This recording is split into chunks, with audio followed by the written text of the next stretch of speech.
new nose and can launch the AS-15 cruise missile, which is estimated to have a range of nearly 2,000 miles. On this occasion, the intercepting F-15s came from the USAF Alaskan Air Command's 21st Tactical Fighter Wing.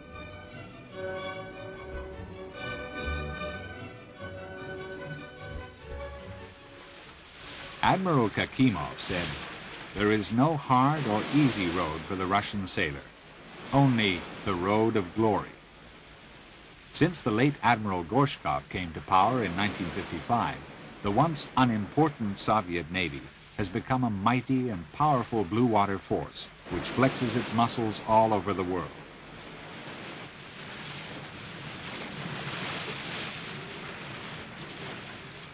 More than those of any other navy, the warships of the Soviet Union are packed with radars and weapons of all kinds. One of the greatest ship classes in this navy was led off by the Kiev, which combines the firepower of a large surface warship with the flight deck of a carrier. Inside the Kiev, crew members man the central control room, nerve center of dozens of radars and weapon systems.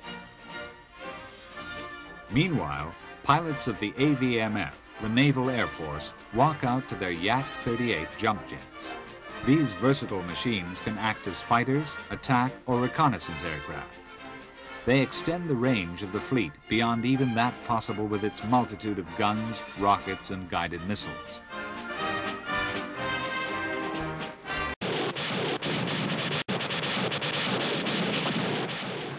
Large rockets are consumed by the thousand. There are also plenty of older patterns of torpedo to be used in practice missions.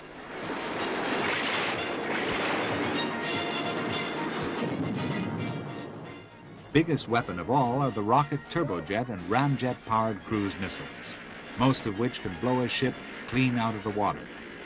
Such missiles can be fired by almost all surface warships and by a large proportion of the submarines. Altogether, the Soviet Navy is now a force to be reckoned with.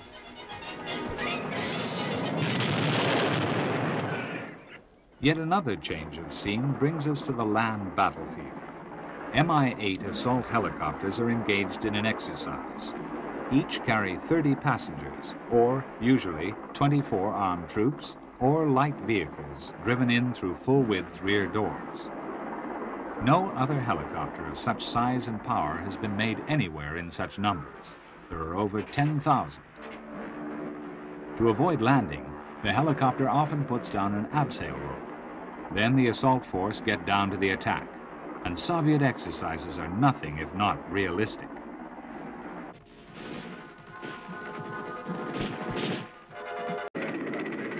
Such realism was good training for the harsh and prolonged campaign in Afghanistan, where the heavy thump of the MiL helicopters has been heard around the clock for nearly 10 years.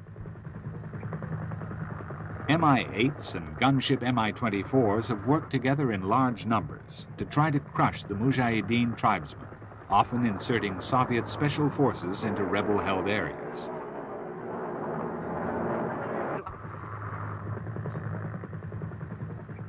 The war has been bitter and often brutal, and the Soviet troops have devised even harder forms of assault course to try to mold character and instill a fighting spirit.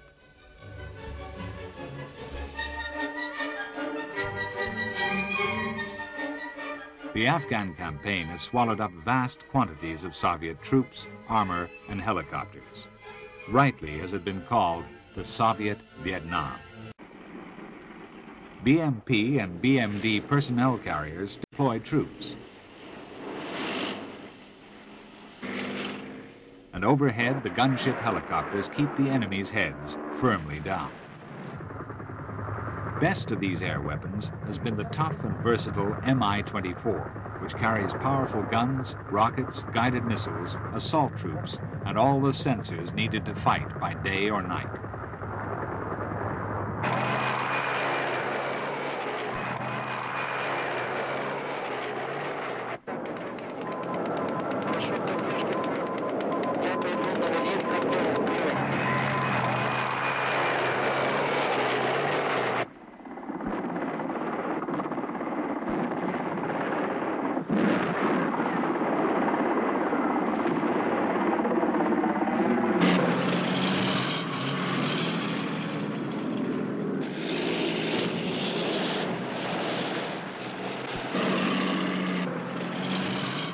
Virtually everything on the ground is not only mobile, but almost always amphibious.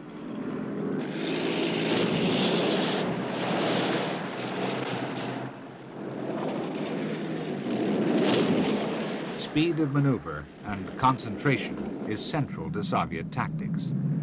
PT-76 light tanks and the many armored personnel carriers have to keep up with the momentum of attack.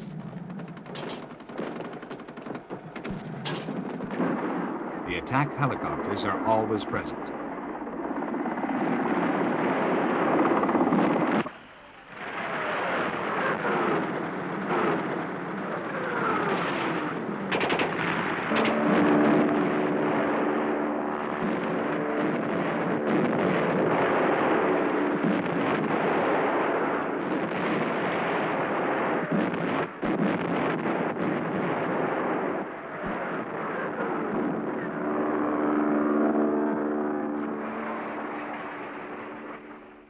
Here, rocket launchers blast a distant enemy. In 1944, a Nazi prisoner said of Soviet rockets, "It was a nightmare. Everyone ran for his life."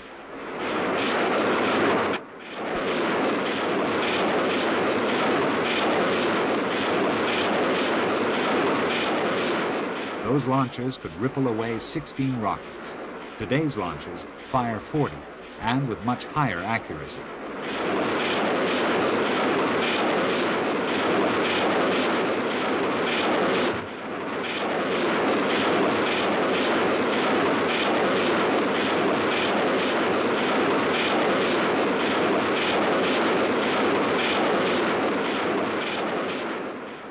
It looks even more impressive by night. Perhaps it is best seen from this end, not the enemy's view.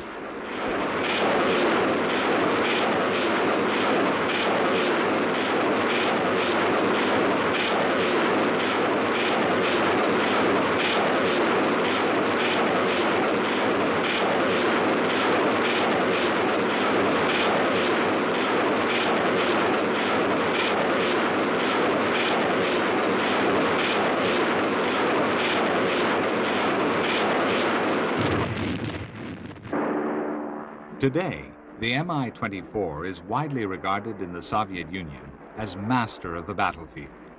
It has for years been regarded as a tank, enjoying special mobility.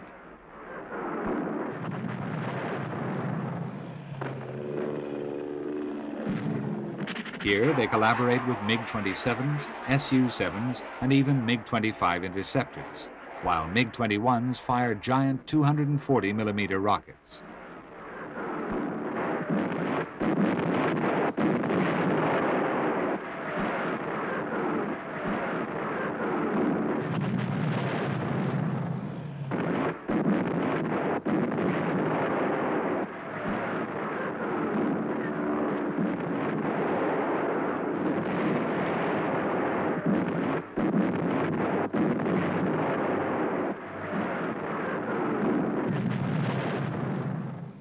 But in wild Afghanistan, the story was rather different. Convoys lined the roads, bringing in wrecks of Mi-4s, Mi-8s, Il-28 jet bombers, and many other aircraft, often just the victim of crashes. On the other hand, it seems that the combat record of the Stinger surface-to-air missiles supplied to the Mujahideen was appalling. The missile often refused to fire. Sometimes the missile was confused by the intense infrared flares ejected by the Soviet helicopters. But all too often, it simply refused to complete the firing procedure and just stayed on its launcher. Here, an Mi-24 threshes past well within range, while Mujahideen fighters cursed and swore at Stingers that refused to launch. Even in far-off Nicaragua, the Mi-8 is in daily use, helping the government to fight the Contra rebels. The Mi-8 and this Mi-25, export version of the Mi-24, are regarded as key weapons in this theater. Their tough design was specially created for such austere environments.